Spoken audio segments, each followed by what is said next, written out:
네, 시작하도록 하겠습니다. 고린도전서 이제 5장을 들어가는데요. 5장부터는 솔직히 말씀드리면 그냥 읽고 지나가도 될 정도예요. 음, 왜 그러냐면 그냥 거기에 교회에서 너네가 지금 음행하는 사람들이 있다. 그러니까 그거 하면 안 된다. 이 정도거든요. 음, 하지만 이제 거기에 이면에 있는 사상이 있어요. 음, 그 사상을 공부하려고 하면 시간이 조금 걸릴 수가 있어요. 네, 그러니까 저는 그게 너무 좋은 것 같아요. 이게 그 바울이 이러한 얘기를 할 때 어떠한 사상을 가지고서 이야기하고 있는가를 저는 그거를 되게 궁금해 하거든요. 그래서 그거를 생각을 해봤을 때 여기에 들어와 있는 사상이 되게 흥미로워요. 그러니까 단순히 뭐 바람핀 사람 어떻게 해야 되냐 뭐 이런 것만 보지 말고 이 뒤에 있는 사상을 한번 살펴보도록 할게요. 일단은 시작은 해야 되니까 5장 1절부터 읽어볼까요? 너희 중에 심지어 음행이 있다 함을 들으니 그런 음행은 이방인 중에서도 없는 것이라. 누가 그 아버지의 아내를 취하였다 하는도다. 그리하고도 너희가 오히려 교만하여져서 어찌하여 통한이 여기지 아니하고 그 일 행한 자를 너희 중에서 쫓아내지 아니하느냐. 네, 감사합니다. 자, 음행이 있는데 이 음행이 어느 정도냐면 아버지의 아내를 취했대요. 음, 네. 뭐 이거를 가지고서는 엄마를 취했다라는 게 아니겠죠, 당연히. 그렇죠. 네, 새엄마겠죠. 음, 근데 잘 보시면 이거 누가 한 짓이에요? 구약에서? 누가 했는데 루벤. 네, 네, 맞아. 루벤이 한 거죠. 네. 네. 그러니까 같은 거예요. 근데 여기에서 보면 음행을 하고서도 뭐 했냐면 부끄러워하지 않고 오히려 당당했대요. 음, 그러면 저는 이제 생각을 하겠죠. 어떻게 사람이 이러한 추잡한 짓 하고서는 당당할 수 있을까? 음. 그러면은 그 사람들이 어떠한 생각을 가지고 있었을까요? 그게 자기는 정통이라고? 틀리지 않았다. 이 음행이라는 거는 이방 사람들도 네, 안 하는 거라고. 안 한다고 했어요. 틀렸다고 했다고요. 네. 근데 지금 그리스도인들한테는 용납이 되는 거예요. 아, 그럼 이방 여자였나? 그 엄마가? 생마가? 근데 그런 논리는 아니죠. 잘 씹으면 돼. 아니, 어떤 논리가 되면 이게 용납이 될까요? 라고 하잖아요. 너도 다 하는 거. 가능성도 있어요. 음, 하지만 제일 가능성이 있는 거는 죄의 용서라는 거를 너무 깊게 생각. 아, 진짜? 죄의 용서라는 거를 악용하는 거예요. 음, 음, 이게 그 초대 교회부터 지금까지 나온 가장 큰 문제예요. 음. 내가 죄를 지었다. 그런데 그 죄를 누가 용서하셨다? 하나님께서. 하나님이 용서하셨다. 그러니 나는 이제 그 죄를 유지할 수 있다예요. 그게 가장 큰 문제겠죠. 음, 그러니까 하나님이 용서하셨는데 거기다 대고 뭘 할 거냐라고 하는 거예요. 그 논리가. 이방에서는 이게 용납이 안 되죠. 이방이라고 한다고 해서 일반적인 도덕이 없다라는 게 아니에요. 네. 도덕이라고 하는 거가 하나님이 우리 마음에 주신 거잖아요. 그래서 십계명은 재정법이기도 하지만 사실상 도덕법의 또 다른 표현이죠. 그 도덕이라고 하는 거는 이제 통념입니다. 그래서 한 구성원 사회 구성원들이 가지고 있는 통념에 근거해서 나타내는 규범이에요. 법적 제재력은 없지만 그걸 이제 도덕이라고 하거든요. 그런데 지금 이 음행이라고 하는 거는요. 도덕의 범위에서도요. 정말로 기본적인 거죠. 그렇죠? 그런데 거기서 제일 심한 관계가 이제 바람핀 것도 있지만 근친이라고 하는 것 그런 것들을 이제 다 사람들이 혐오하잖아요. 그게 마음속에 있는 거예요. 그러니까 이방에서는 이런 일이 생기면 당연히 뭘 합니까? 벌을 주겠죠. 네. 함무라비 법전에도 뭐 이렇다 그러잖아요. 눈에는 눈 빼라 그러고 이에는 이하라 그러고 그렇게 하라고 하는 거가 일단은 처벌을 하잖아요. 네. 적을게요. 처벌이라고. 처벌한 사람이 누구예요? 사람이죠. 네. 사람이 하는 거예요. 피해자가 하는 걸 대신해서 국가가 해주든 아니면 뭐 기관이 해주든 간에 처벌을 해요. 네. 그래서 뭘 막아요? 음행을 막아요. 음. 그런데 기독교에서 사람들이 해석을 한 게 뭐냐면 죄의 용서라는 거를 남용하는 거예요. 그러니 용서 받았다. 그런데 너가 나한테 뭐라고 할 것이냐? 내가 지금 예수님을 신실하게 믿는데 이게 뭐가 문제가 되냐라고 하는 그런 사상이 아마 있었을 거라는 거예요. 제가 이게 뭐 그랬습니다라고 하는 게 아니라. 왜냐하면 앞으로 문맥에서 나오거든요. 왜냐하면 이 사람들이 죄를 짓고서 뭐 한다 그래요? 자랑한다 그러죠. 오히려 네, 오히려 교만하여져서라고 하죠. 그러니까는 이 죄의 용서를 하나님의 은혜에 대한 감사로 하지 않고요. 은혜에 대한 이게 감사로 가야 되거든요. 그런데 죄의 용서를 뭘로 사용했냐면 정당화로 사용한 거예요. 당연. 큰 문제라는 거 아시겠죠? 그러니까 서로가 다 죄 짓고 너 죄인이야? 나 죄인이야? 그런데 너 어떻게 할 거니? 이런 식으로 갔다 이거죠. 그래서 아까 제일 처음에 우리가 고린도 교회가 어떠한 파들이 나뉘었다라고 하잖아요. 그럴 수밖에 없는 게 자기네들끼리 용인되는 것들은 자기네들이 옳다 그러고 자기를 생각했을 때 용인 안 되는 건 나쁘다 그러고 이렇게 나뉜 거예요. 그래서 이 정당화의 범위에 따라서 나뉘어진 거죠. 이제 그러니까 배경이 이해가 되시겠죠? 그래서 바울이 얘기하는 게 뭐냐면 쫓아내야 되는데 왜 쫓아내지 않았냐라고 하는 게 2절까지였어요. 그러면 이제 바울이 왜 쫓아내라고 했을까라는 생각이 들겠죠. 3절 볼까요? 내가 실로 몸으로는 떠나 있으나 영으로는 함께 있어서 거기 있는 것 같이 이런 일 행한 자를 이미 판단하였노라.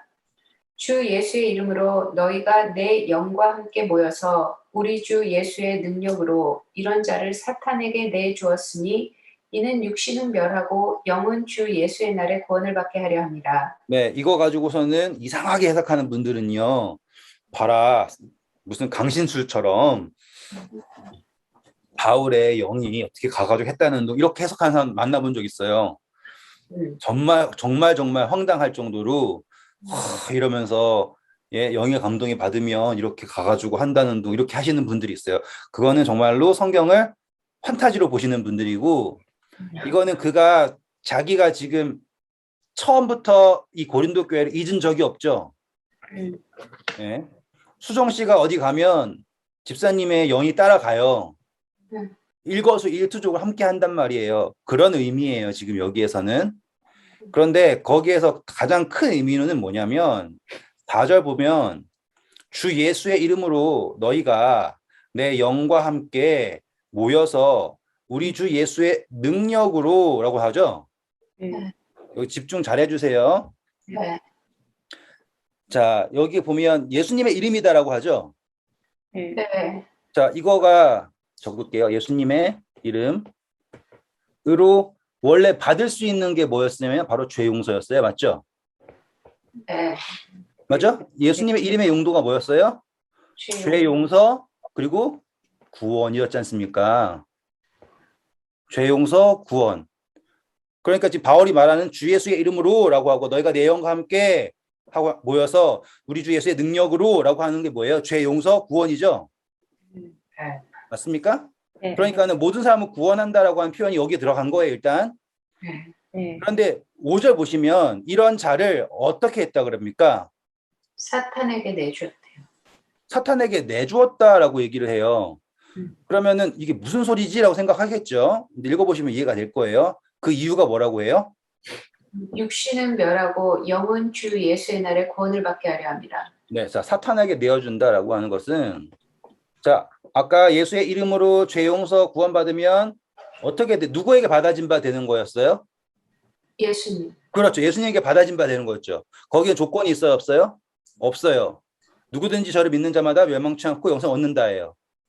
그렇죠? 그러니까는 지금 바울은 누구든지 받아 주었단 말이죠. 그러니까 이해되셨죠? 네. 그런데 지금 뭐 해야 되냐면 사탄에게 내어준다라고 하는 건 뭐냐면 하나님에 속해 있지 않다라는 거를 알려주는 거죠. 네.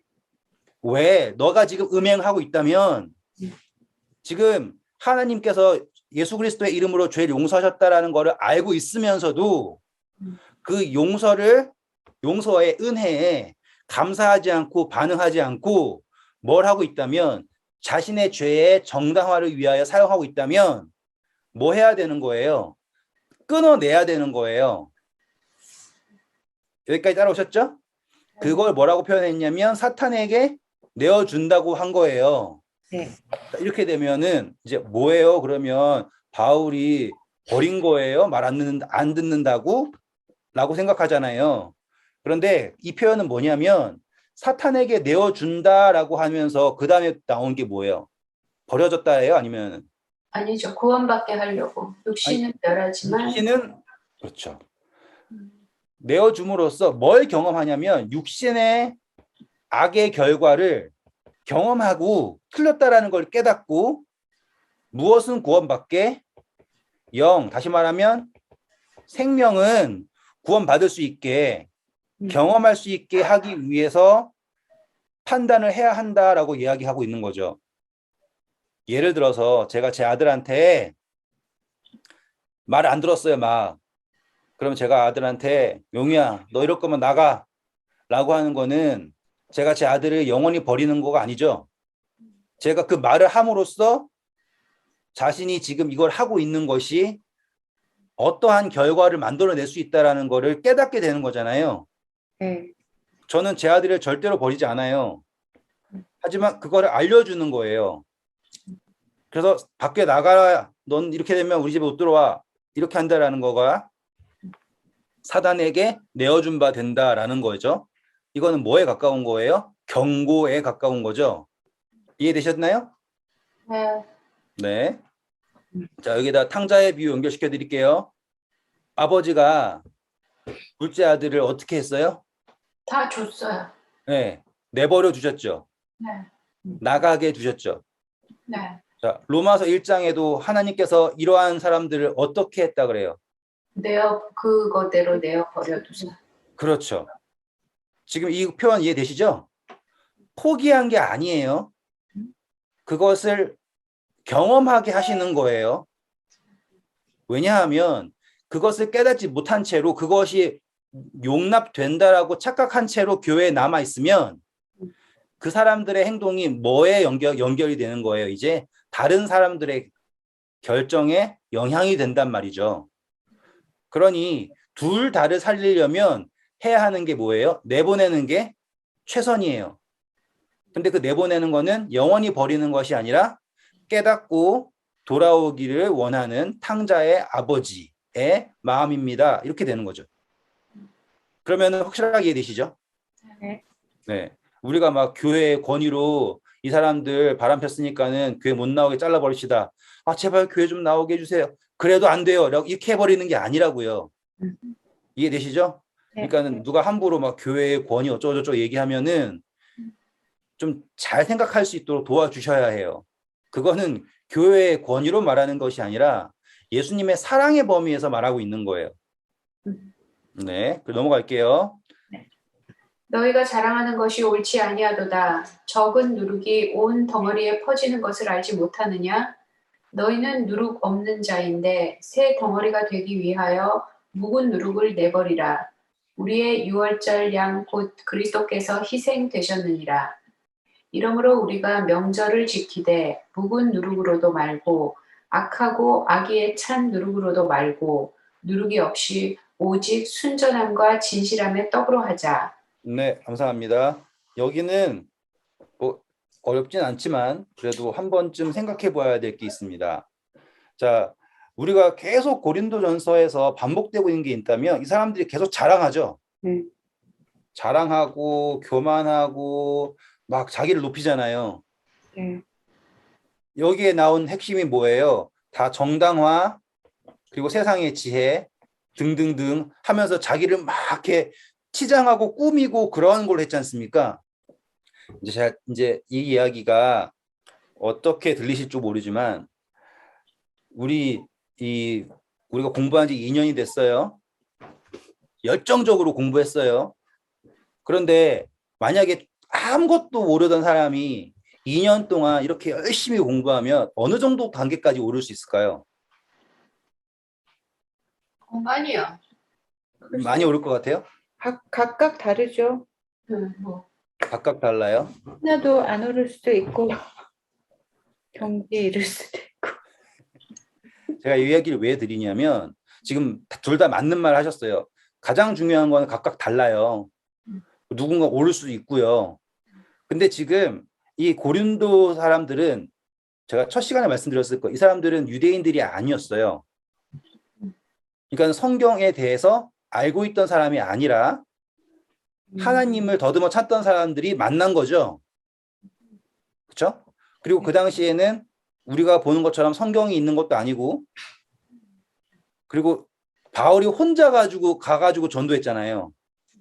다른 사람도 있었지만 함께 있었던 사람들이. 그럼 그 바울이 있으면서 가르쳤다고 해도 이 사람들이 유지되는 게 참 어렵겠죠. 그렇죠. 그렇죠? 지금 그렇게 이해하셔야 돼요. 네. 신학 대학이 있는 것도 아니고 어떠한 기독교라고 하는 전통이 있는 것도 아니에요. 근데 가장 손쉬운 방법은 누굴 따라가는 게 제일 쉬운 방법이냐면 유대인들 따라가는 게 제일 쉬워요. 이 사람들에게는. 네. 많으니까 옆에. 네, 맞아요. 음. 유대교를 따라가는 게 제일 쉬워요. 왜냐하면 시작점 자체가 바울도 회당에서 시작했잖아요. 네. 그러면 우리가 교회 다니면 제일 처음에 하는 사람, 교회 다니는 사람들이 제일 먼저 하는 게 뭔지 아세요? 흉내내요. 다 한 번씩 내보셨잖아요. 교회 가가지고 어떻게 하는 건가 보고서 아, 저건 제대로는 저렇게 하는 거구나. 아멘 할 때는 저런 정도로 해야 되는 거구나. 이렇게 흉내내잖아요. 지금 보시면 바울이 없어요. 그러면 남아있는 사람들이 가장 흉내내기 좋은 사람은 누굴 거예요? 여기라고요. 왜? 같은 성경 보니까. 그 당시에는 구약밖에 없잖아요. 지금 바울의 편지는 그 당시에 성경으로 취급받는 게 아니에요. 이거는 그냥 한 지역에 보내진 편지일 뿐이에요. 그런데 나중에 교회에서 그것들이 다 회자가 되니까 킹 제임스가 그걸 가지고 모아가지고 성경이다라고 한 거지. 실질적으로 그 당시에는 사람들이 다 뭘 봤으니까 구약을 봤으니까. 그러니까 가장 손쉽게 접근할 수 있는 거는 누구밖에 없다? 유대교밖에 없다. 그리고 제 하고 싶은 게 뭘 하고 싶겠어요? 흉내 내고 싶겠죠? 네. 왜? 그게 거룩의 모양이니까. 네. 접근 이해되시죠? 네. 그러니까 제일 먼저 받아들이는 게 그거밖에 없는 거예요. 그런데 정말 신기한 게 뭐냐면 어쩜 그렇게 가는 데마다 유대교 회당이 있네요. 그러네요. 그렇죠. 신기하죠.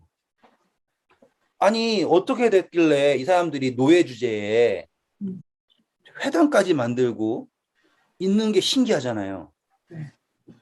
마치 우리 한국에서 이슬람 사원이 생기면 막 반대 데모 시위하고 그러는 것처럼 이게 쉬운 일이 아니지 않습니까? 회당이라고 하는 게.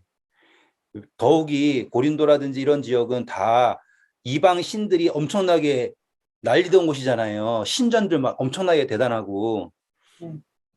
그러던 와중 그 신전들 사이에서 회당이 있다라는 것 자체가 대단한 일이죠. 네. 그렇죠? 이렇게 보니까 이게 보통 일이 아니라는 거 아시겠죠? 네. 그러니까 하나님이 또 그것도 준비하셨구나라는 거 보면 또 그것도 신기해요. 그런데 지금 그 회당에서 이 유대교 흉내 맞죠? 그러면 이 사람들이 또 흉내 낼 수 있는 게 누가 있겠어요? 자연스럽게 바울이나 이방 원래 자기네가 믿던 원래 자기 신. 그렇죠. 음. 그래서 이방 교회 그러니까는 이방 신들 믿는 그것들을 하는 거예요. 그러니까 이 두 가지가 딱 보이시죠? 그러면 어떻게 소화를 하겠어요? 성경적으로 소화를 하겠어요? 아니면 자기네들의 구미에 맞게 소화를 하겠어요? 잡종으로. 이해되시겠죠? 이게 흐름 자체가 이해되시죠? 네. 성경적 근거를 가지고 할 수 있는 게 아니에요. 이 사람들은 지금 분명히 이제 흔들렸을 때 아볼로가 가가지고는 뭐 이렇게 가르치고 저렇게 가르치고라고 하는 아주 희귀한 정도의 케이스가 아니고서는 이 사람들이 직접적으로 성경적으로 선장할 수 있는 기회가 드물다 이 말이죠. 그게 되셨죠? 그러면 기독교 그리스도인들이 된 사람들이요. 메이저 그룹일까요? 마이너 그룹일까요? 마이너 그룹. 이해되시겠죠?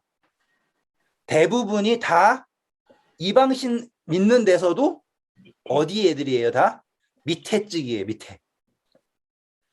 사도행전에서는 이 누가가 높은 사람도 믿었다라고 강조한 거지만 실질적으로 유입되는 거는 다 누가 유입이 되는 거예요? 밑에 있는 사람들이 유입이 된단 말이에요. 그래서 기억나시죠? 너희 중에 지혜자가 많지 않고 세상에서 유력한 사람들이 많지 않고 라고 바울이 말했잖아요. 그게 종말인 거예요. 그러니까는 사회 계층에서도 밑에 계층이 이렇게 유입이 되면서 하나의 그리스도인들이라는 계층이 생겼겠죠, 이렇게. 그럼 사람들이 신기하게도 모이면 한국 사람들은 너 몇 살이야부터 묻는 것처럼 사람들이 다 뭘 만들려고 그럴 거예요. 자기네들 간에 이걸 만들려고 하겠죠. 여기까지 이해되셨어요? 네. 그러면 여기에서 이제 두 가지 정신이 들어오겠죠. 두 가지 정신. 아까 유대교가 가지고 있는 정신. 그럼 여기에는 당연히 유대교는 어떤 생각을 가지고 있겠습니까? 자기네가 제일 높은. 그렇죠. 율법주의. 맞나요? 네. 자, 그 다음에 들어오는 거는 당연히 원래 믿던 이방교리겠죠. 이방교에서 강조되는 건 뭘까요? 영지주의. 신내림 받는 거 있죠. 네. 이해되셔요? 그러니 사람들이 흉내를 낼 때 누구를 흉내내고 유대교를 흉내를 내고 자기를 자랑할 때 뭐예요? 나 이상을 봤다. 내가 이러한 신기한 경험을 했다. 그래서 내가 성령 받았다. 이렇게 나오겠죠. 네. 그러면서 사람들이 평균적으로 요 유대교 율법 잘 따르는 사람들이 아마 이렇게 제 밑에 있는 사람들을 누르는 거예요. 너네는 그것도 못하고. 그러니까 그 사람들은 이 정도에 있겠죠. 네. 그리고 이제 그 위에 올라가려고 하는 사람들은 뭐겠어요? 당연히 요 사람들이겠죠. 나 신내림 받았다라고 하는 사람들. 네. 여기 이렇게 되면은 상황이 이렇게 돌아갈 수밖에 없겠구나라는 거 아시겠죠, 이제. 그러니 잘 보세요. 이제 만약에 누가 죄를 범했어요. 예를 들어서 아까 아버지의 아내를 취했다고 해요. 그러면 그것이 정당화가 되려면 여기에 있는 사람이 정당화가 됐을까요? 맨 위에 있는 사람. 그렇죠. 여기인 거 여기. 왜? 율법주의면 당연히 뭐 받아야 되는데. 간음하거나 아버지의 아내를 건드리면 저주받아야잖아요. 네. 근데 뭘로 넘어간 거예요? 이거 있으니까 건들면 안 된다 이거예요. 그러니까 자랑한다라는 게 뭐예요? 내가 하나님의 영이 있다. 그리고 나의 죄는 용서받았다. 왜? 성령하잖아. 내가 지금 방언하잖아. 내가 지금 뭐 하잖아. 그런데 과연 너희가 어떻게 나를 정죄하겠니? 이렇게 나오는 거라고요. 이게 이세벨의 정신이에요. 이게 이 계시록에 나와 있는 이세벨의 정신이에요. 이렇게 되니까는 그 사람들이 교만해서 자기 자랑을 하면서 자신의 죄들을 정당화시킨다라는 게 어떠한 논리로 된다라는 게 조금 이해가 되시죠? 네. 네. 솔직히 지금도 그렇게 하고 있어요. 특별히 교주라는 분들이 막 여자들 막 건드리고 참 그 나이 먹고서는 할 짓이 없으니까 그렇게 하겠지만 정당화시키는 거잖아요. 막 내가 내 애를 낳으면은 뭐 성령의 애를 낳는다는 거 말도 안 되는 소리 하잖아요. 근데 그거를 그 사람 다른 사람들 그걸 믿어요. 그렇죠. 이해가 안 가죠. 네. 근데 요 계층 구조에 빠지잖아요. 그러면은 눈물을 흘리면서 제발 그렇게 해주세요 한다니까요. 그렇죠. 이게 참 신기하게도 근대, 현대 모두가 다 심지어 지금도 어딘가에서 이러고 있단 말이에요. 그게 바로 요 계층 구조를 사단이 우리의 마음속에 너무나 자연스럽게 이렇게 싹트게 해주는 거예요. 이게 바벨의 정신이기도 하고요. 그러니까 배경이 이해되셨으니까 더 이해가 잘 되겠죠. 이게 바로 이제 누룩이라고 하는 거예요. 그 마음속에 뭐 하고 싶은 거예요? 내가 여기에서 올라가고 싶다 이거예요. 자, 이제 가볼게요, 이제. 그래서 이제 이 적은 누룩이 퍼진다라고 하는 게 누군가가 내가 성령 받았다고 자랑할 때 그거 가지고서는 그 사람 높이면 안 된다. 누군가가 내가 율법 완벽하게 지킨다고 자랑할 때 그걸 가지고선 높이면 안 된다. 너희는 다 어떻다. 같다. 그걸 모르니까 이 문제가 생기는 거다라는 게 배경인 거예요. 그리고 만약에 그렇다면 빨리 잘라내야 된다. 높이 있던 여기 있던 간에 죄를 범하잖아요. 그러면은 뭘 해야 되는 거예요? 잘라내야 된다. 그래야지 그 사람이 뭐를 깨닫는다. 자신이 틀렸다라는 걸 깨닫고 육신은 벌을 받지만 그가 회개할 수 있는 기회를 얻어서 영은 구원을 받을 수 있게 우리가 아버지의 마음으로 그렇게 해야 한다라는 게 바울의 주장이었던 거예요. 그래서 이거를 이제 누룩 가지고서는 예수님을 비유하는데요. 7절 보면 너희는 누룩이 없는 자인데 하면서 유월절을 하는 거예요. 유월절에 먹는 게 두 가지죠? 세 가지죠. 뭐예요? 유월절 양고기, 그리고 누룩 없는 빵, 그리고 쓴 나물. 그렇죠? 그럴 때 그 개념을 바울이 딱 가져와 가지고는 너희들이 누구다 지금? 누룩이 없는 빵이다라고 얘기했어요. 이해되셨죠? 누룩이 없는 그 누룩이라고 하는 거를 공부했었으니까 아시겠죠? 죄라는 거 아시죠? 여기서 지금 네. 이게 왜 죄냐? 자신의 것을 부풀리는 거죠, 이렇게. 자신의 것을 부풀린다라는 개념에서 누룩을 죄라고 한 거예요. 누룩 넣어야지 맛있는데 누룩 안 넣으면 맛없는데 이런 개념이 아니라 그래서 지금 너희가 유월절 한다면 이거 누룩이라는 걸 이제 자만으로 할 거예요. 자만. 앞으로 계속 너희들이 자랑한다, 우쭐댄다 이 표현 나오잖아요. 네. 그거를 지금 바울이 뭐라고 얘기한 거예요? 누룩이다라고 얘기한 거예요. 그래서 그 누룩을 가지고 자신을 뭐하는 데 사용한다라는 것, 정당화하는 거에 나는 나쁜 짓을 했지만 그거는 용서받았어. 왜 용서받았어? 나에겐 성령이 있으니까. 이해되시죠? 그것이 아니다. 그거는 누룩이다. 만약에 우리가 예수 그리스도를 믿는다면 6월절을 지킨다면 이해되시겠죠? 어떤 빵을 먹어야 된다? 누룩이 없는 자만하는 것이 없는 빵으로 6월절 예수 그리스도를 지켜야 한다라는 표현이 되는 거예요. 그걸 가지고 읽어보시면 이해가 될 거예요. 7절 읽어보세요. 7절부터. 너희는 누룩 없는 자인데 새 덩어리가 되기 위하여 묵은 누룩을 내버리라. 우리의 유월절 양 곧 그리스도께서 희생되셨느니라. 이러므로 우리가 명절을 지키되 묵은 누룩으로도 말고 악하고 악의에 찬 누룩으로도 말고 누룩이 없이 오직 순전함과 진실함의 떡으로 하자. 네, 이해가 되셨죠? 근데 어떤 분들은 요걸 가지고서는 보세요.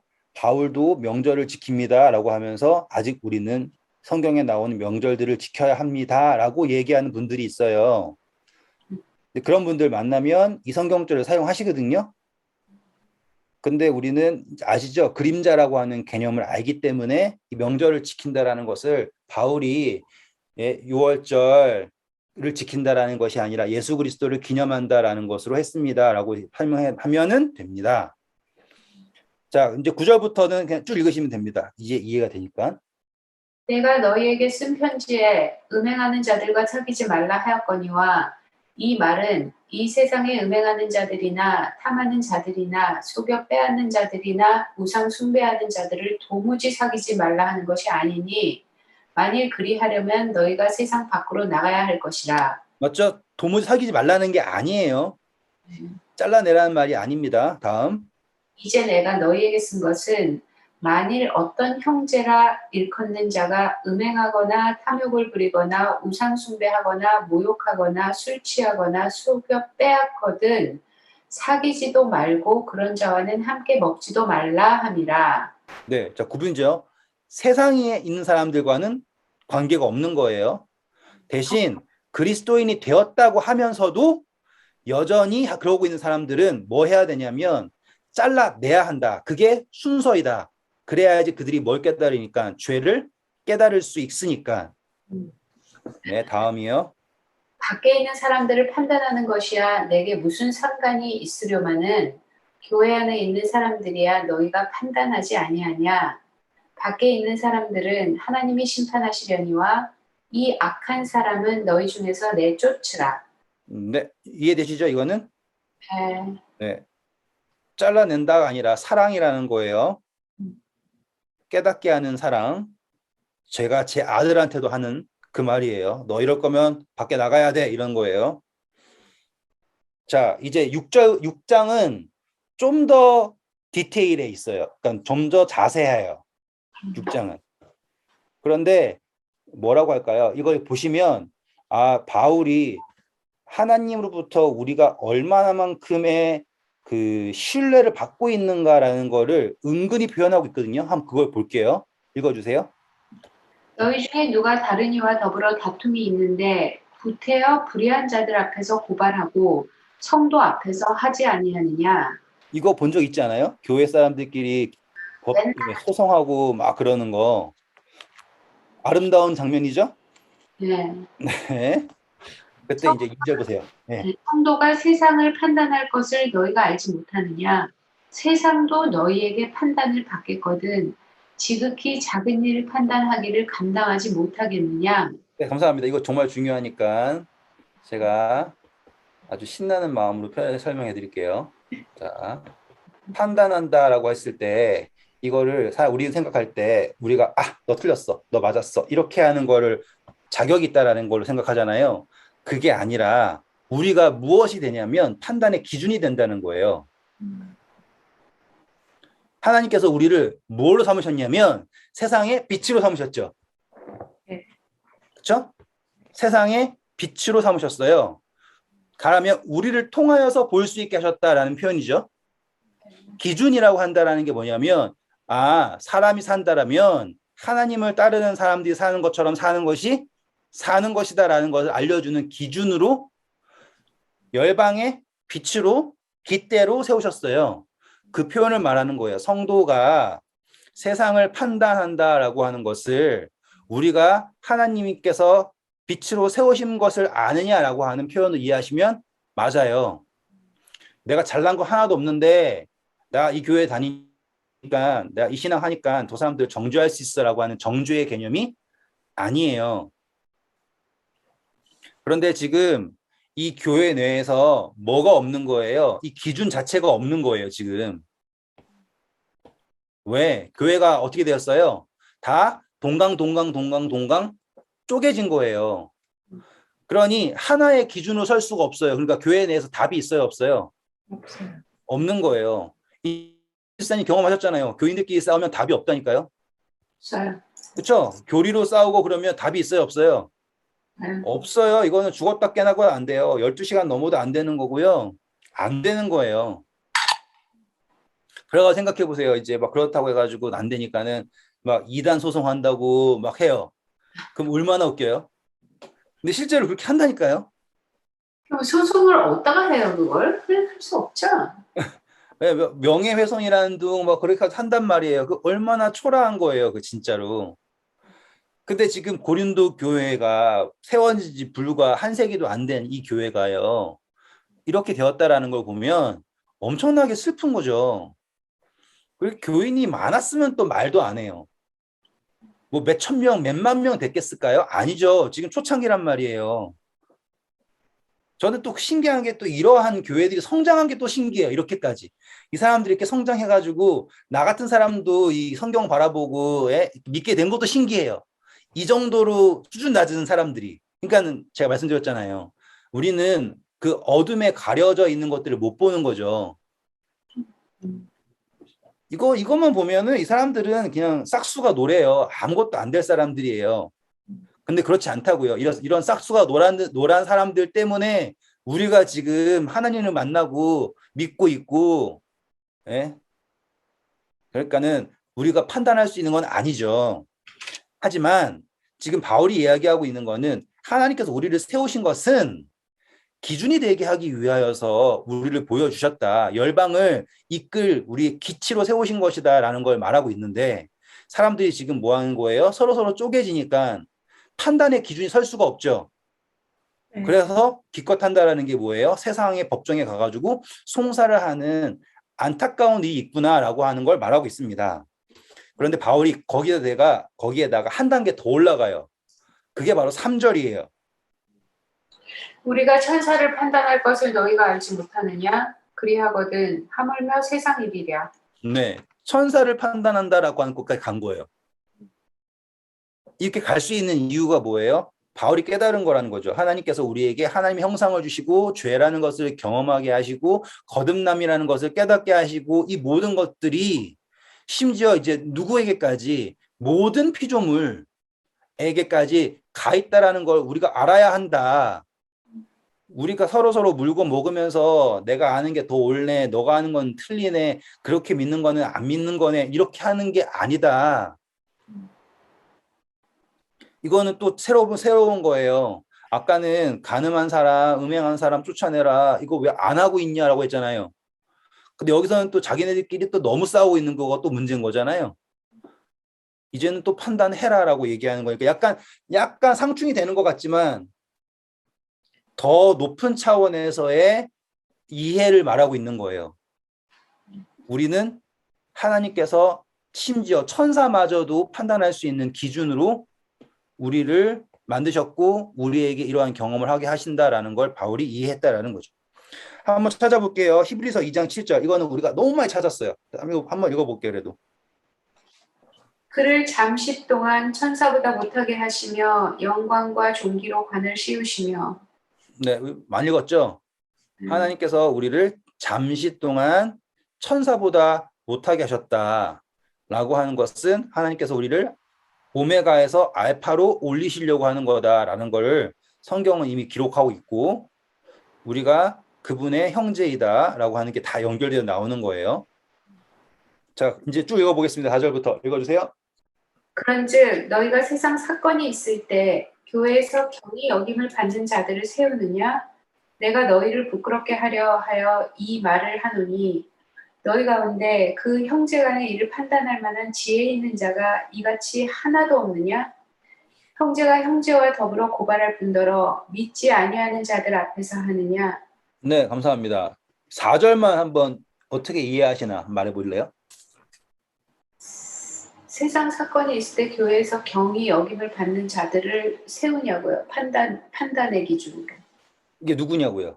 그 밑에 사람들, 아까 그 하위 계급 아닌가요? 자, 제가 다시 한번 읽어볼게요. 그런즉 너희가 만일 이 세상 삶에 속한 일들을 판단하려거든 교회 안에서 가장 작게 여기는 자들을 세워서 판단하게 하라라고 나와요.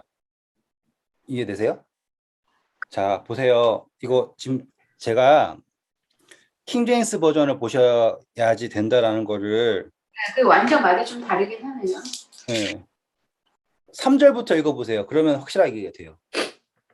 너희는 우리가 천사들을 심판하리라는 것을 알지 못하느냐? 하물며 이 생에 관한 일들이랴.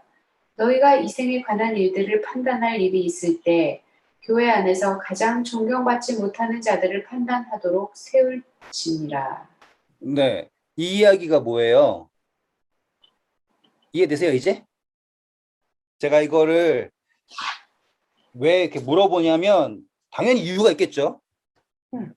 왜 그러냐? 자, 이거를 거꾸로 우리 공부할 때 명제가 있으면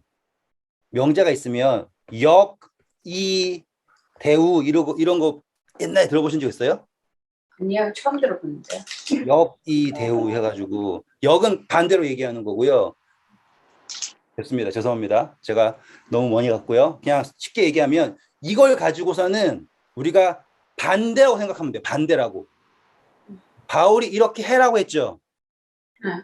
그럼 그 당시에는 이렇지 않았다라는 거예요. 그 반대가 일어났다는 거죠. 네, 높은 사람이 세상 일을 판단했다는 소린가? 그죠? 높은 사람들이 뭐 하고 있어요? 서로가. 뭐 하기 바쁜 거예요, 지금? 판단하기에. 세상의 일 판단하기에 바쁘고 있다라는 표현이에요. 네. 이해되시겠죠? 네. 그러니까 지금 사람들이 교회가 어, 영적인 것을 하려고 애쓰고 있는 게 아니라 뭐에 치중하고 있는 거예요? 세상의 것에 치중하고 있는 거예요, 지금. 아, 그런 거 할 때는 그냥 맞아.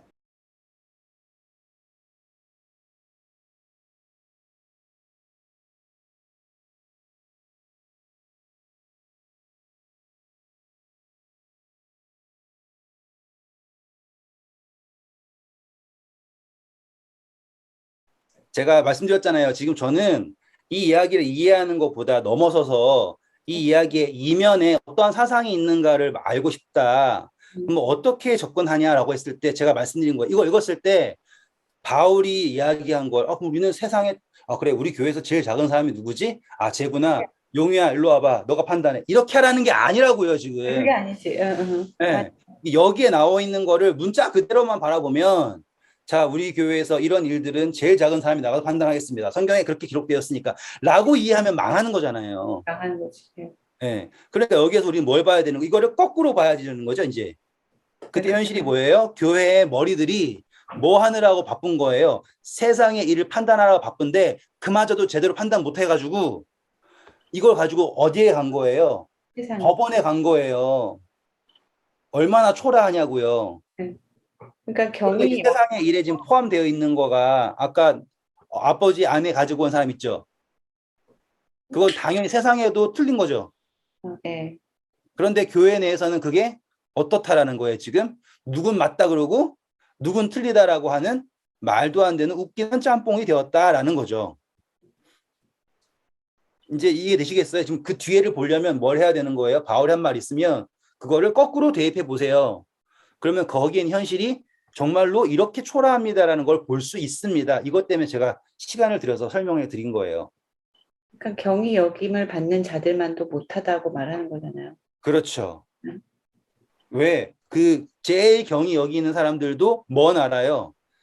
아버지의 아내를 가져가는 거는 잘못된다라는 걸 안다. 덜 다 아는데 그 위에 있는 사람, 지도자라는 사람들이 그것도 못해가지고 그날을 치고 있니? 라고 하는 거예요, 지금. 네. 그러니까 제가 말씀드리는 게, 그 뒤에 의도라는 걸 보려면 문맥에서 바울이 이야기했을 때 너네들은 왜 그렇게 하니? 라고 이야기하는 표현을 이해하려면 문맥을 다 알아야 되잖아요, 지금. 근데 문맥적으로 맞죠? 네.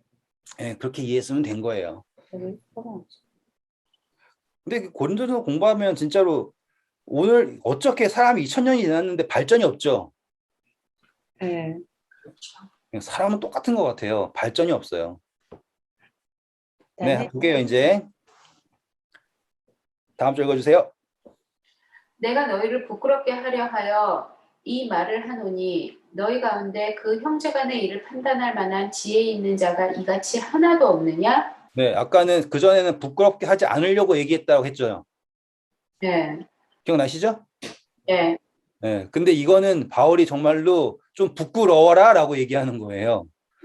그러면 진짜 이거 읽는 사람은 정말 초라할 거예요. 그렇죠? 네. 엄청 화가 나든지. 이렇게 그걸 판단할 사람이 그렇게라도 없냐?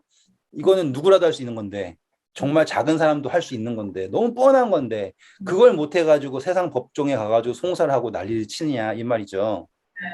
네, 보세요. 형제가 형제와 더불어 고발할 뿐더러 믿지 아니하는 자들 앞에서 하느냐? 너희가 피차 고발함으로 너희 가운데 이미 뚜렷한 허물이 있나니 차라리 불의를 당하는 것이 낫지 아니하며 차라리 속는 것이 낫지 아니하냐? 이 말은 뭐예요? 거기서 당한 죄가 문제가 아니라, 누가 누구를 미워하는 게 죄다? 성도가 성도. 그렇죠. 형제가 서로를 미워하는 것, 이게 큰 문제다. 바울이 딱 지적을 하는 거죠. 예. 와, 그러면 천재예요. 그렇죠? 예. 진짜 우문 현답 중에 최고 현답이에요. 지금 교회에 분쟁이 있고 쟤네가 잘못해가지고 쟤네들 좀 혼내주세요라고 얘기 들었을 거 아닙니까? 지금 바울이. 우리 판은 바울이 당신이 좋아요. 근데 제 판은 진짜로 삐뚤어지고 막 이상한 사람도 있고 막 그래요. 그러니까 제발 혼내주세요. 라고 할 때 바울은 지금 그 죄가 문제가 아니라 형제가 형제를 미워하는 것이 문제이다라고 얘기하는 거죠. 멋져요. 아주 대단해요. 그 다음 보세요. 너희는 불의를 행하고 속이는구나. 그는 너희 형제로다. 맞죠? 불의한 자가 하나님의 나라를 유업으로 받지 못할 줄을 알지 못하느냐? 미혹을 받지 말라. 음행하는 자나 우상 숭배하는 자나 간음하는 자나 탐색하는 자나 남색하는 자나 도적이나 탐욕을 부리는 자나 술 취하는 자나 모욕하는 자나 속여 빼앗는 자들은 하나님의 나라를 유업으로 받지 못하리라.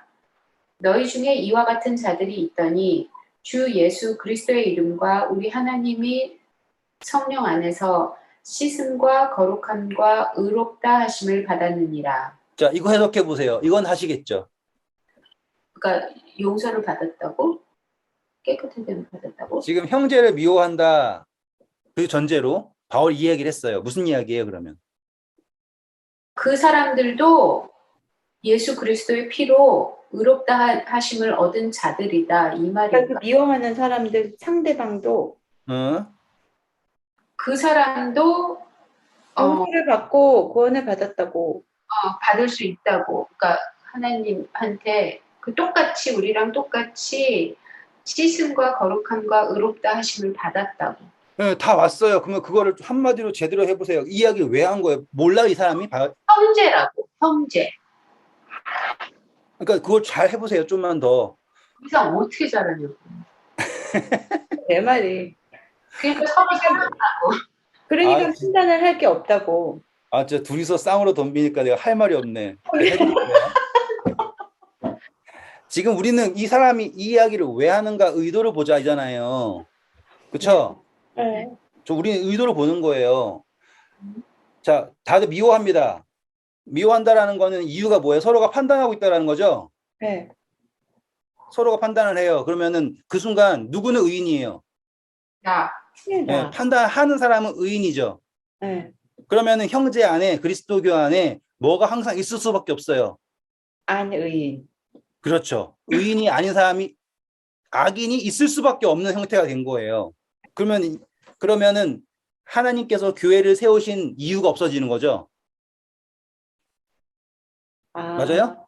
예수님을 믿으면 모두가 다 무엇이 돼야 되는 건데 의인이 돼야 되는데 형제가 형제를 사랑하지 않으면 형제가 형제를 뭐 하면? 미워하면 네. 다 뭐 하게 돼요? 판단하게 되죠. 네. 그럼 판단하게 되는 순간 교회에는 의인이 있을 수 있어요? 없어요? 악인밖에 없네요. 그럼. 이해되시겠죠? 네. 그 판단이라는 게 어떠한 문제인 거예요? 악인을 만드는 게 문제인 거예요. 그건 사실이에요. 의인은 없게 하나도 없어요. 맞아요. 하지만 예수 그리스도 안에서는 의인이잖아요. 네. 그거를 믿는 사람이 누구여야 하는데 우리여야 하는데 서로가 서로를 모함으로 정죄함으로 네. 뭘 깨트리는 거예요? 예수 그리스도 십자가를 깨트리는 상황이에요. 이해되세요? 여기까지? 네. 그렇죠? 이제 문맥 그대로 갈게요. 이제 9절 불의한 자가 하나님의 나라의 유업을 받지 못할 줄을 너희가 알지 못하느냐? 맞아요. 네. 불의하면 하나님의 나라를 유업 받지 못해요. 네. 틀린 말 아니죠? 네. 그러니까는 사람들이 뭐 하는 거예요? 지적하겠죠. 네. 저 사람은 불의하다고. 그래서 리스트가 나와요. 다 아는 거예요. 근데 잘 보시면 아주 조목조목조목하죠. 첫 번째, 자, 미혹받지 말아요. 음행, 우상숭배, 간음, 탐색, 남색, 도적, 탐욕, 술 취하는 자, 모욕하는 자, 속여 빼앗는 자 등등 다 나왔어요. 자, 예수님이 땅바닥에 글씨 쓰셨죠. 네. 거기에서 딱 쓰신 다음에 죄 없는 자가 먼저 돌을 치라 했을 때 사람 다 떠났죠. 네. 왜요? 그 사람들은 지금 간음한 사람들 정죄하러 왔죠. 네. 맞아요? 네. 그게 뭐예요? 누구는 의인인 거예요? 나는 네. 의인이에요. 그러니까 뭐 할 자격이 있다고 생각해요? 돌을 던질 자격이 있다고 생각을 하죠. 근데 예수님 앞에서 자기 스스로를 의인이라고 한다고요. 네. 얼마나 무서운 건지 아시겠죠? 상상만 해도 무섭지 않아요? 네. 지금 막 형제가 형제를 정죄한다라는 게 얼마나 무서운 건지를 네. 바울은 완벽하게 이해하고 있는 거예요. 예수님 딱 쓰였단 말이에요. 너희 중에 죄 없는 자가 돌로 치랄 때 이렇게 나열된 거예요. 네. 그게 어떻게 나열됐는지 모르지만 사람들이 봤을 때 너무나 가슴을 호흡하고 양심의 그 문을 닫힌 두 굿말을 깰 정도로 쳤던 게 바로 예수님께서 쓰신 땅에 쓰신 그 글귀란 말이죠. 지금 바울이 같은 걸 하고 있는 거라고요. 이러한 사람들 하나님의 나라를 유업으로 받지 못한다. 그러면서 뭐라고 합니까? 11절 너희 중에 이와 같은 자들이 있더니라고 하죠. 네. 그 이야기는 뭐예요? 너네가 이러한 사람들 아니었니라는 거예요. 네. 너는 아니고 너희 중에 있었어가 아니라 너네들이 뭐 하던 사람들이다. 이런 사람들이다. 이런 사람들인데 뭘 했다 그래요? 그 다음에 뭐라고 해요? 거룩함과 의롭다 하심을 받았다고. 누구 이름으로? 예수 그리스도 이름과 예. 그러니까 지금 너네가 지금 두 사람 잘했다 잘못했다 했다고 정죄하고 있는 그 상태가 지금 어떠한 상태인지 깨달아라. 너희들은 처음에 어떠한 사람이었냐면 여기 리스트에 나와 있던 것에 모든 것이 해당되는 사람이었다. 그런데 누구의 이름으로? 예수 그리스도의 이름으로 지금 구원이라는 것에 도달했는데 불의한 자는 하나님의 나라를 상속받지 못한다는 거 너네가 알고 있지 않느냐? 자격이 없다라는 거 너네가 스스로 알고 있지 않냐? 그럼에도 불구하고 예수 그리스도의 이름이 너희를 구원해 줬는데 지금 다른 형제가 불의하다고 해서 정죄하고 핍박을 하고 송사를 한다면 과연 예수 그리스도의 은혜와 그 구원이 너희에게 어떻게 적용이 될 수 있겠느냐라고 하는 의도예요. 그냥 단순히 사랑해라. 좀 싸우지 말고 사랑해. 이 정도의 논리가 아니라니까요. 너희 중에 이와 같은 자들이 있더니 주 예수 그리스도의 이름과 우리 하나님의 성령 안에서 씻음과 거룩함과 의롭다 하심을 받았느니라. 완벽하잖아요? 진짜 완벽한 논리예요. 이제 고개를 끄덕끄덕 거리시면서 대체 뭘 하라는 거야? 라는 게 할 만한 게 있으니까 제가 부탁드렸겠죠. 좀 뒤에 있는 거를 보려면 이렇게 내용이 나왔을 때 한 번쯤 더 생각을 해 보시는 거를 좀 훈련을 부탁드립니다. 네. 그래야지 좀 이제 살아 있어요. 안 그러면 이거 어떻게 사용하는 줄 아세요? 딱 요 성결적으로 다 가져와 가지고 여러분 죄 지으면 하늘나라 못 갑니다. 죄 짓지 마세요. 이렇게 해석하는 사람들이 나온다고요. 바울이 그랬습니다. 불의한 사람은 하늘나라 못 갑니다. 그러니까는 항상 나오는 문제가 뭐예요? 저기 게이들 하늘나라 갈 수 있나요? 그러면은 딱 뭐라 그래요? 안 가요. 이렇게 얘기한다고요. 어떻게 감히 그렇게 얘기할 수 있냐 이거예요. 그게 아니에요. 근데 사람들이 이걸 뭘로 보니까 문자 그대로만 보니까 그 나와 있는 의도를 못 보잖아요. 그러니까 자기는 어떠한 죄인인데 뭐 동성애만 안 했지 다른 걸 다 하면서도 그 사람들은 죄인이다라고 정죄하는 거에 너무 빠른 거예요. 이게 제가 조금만 더 시간 더 쓸게요.